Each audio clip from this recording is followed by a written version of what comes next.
Dramatic developments in Tehran today. Many wondered if Iran's opposition movement was dead, the so-called Green Movement that burst onto the scene in 2009 after the presidential elections. We hadn't heard much from them for the past year because of a brutal government crackdown, but on Monday they made a comeback. According to witness accounts, at one point the crowds grew in to the tens of thousands. Video clips of Monday's protests have been posted on YouTube.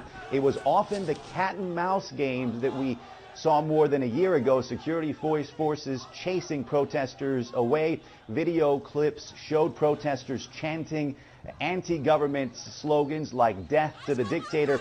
That chant we'd heard before, but we heard a new one on Monday. There was a clear sign that this protest was sparked by the uprisings in Egypt and Tunisia. Take a listen.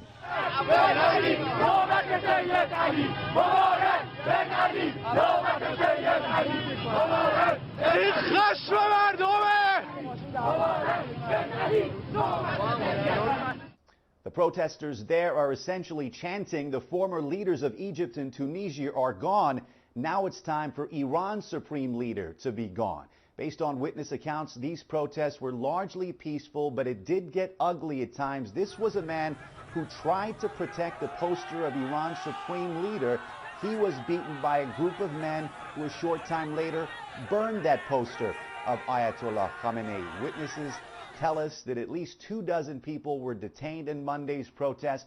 Remember, this was a rally that was called for by Iran's opposition movement. Its two leaders in support of the uprisings in Egypt. The government rejected their request. They warned people not to come out. Clearly, this opposition movement in Iran defied those warnings, and clearly they were energized by the uprising in Egypt. Where this movement goes from here, it's not clear. The two leaders are under tremendous pressure. It doesn't have much of an organization or much of a structure, but clearly they made a statement on Monday that they still have a heartbeat, they still have numbers, and a lot of grievances against the government.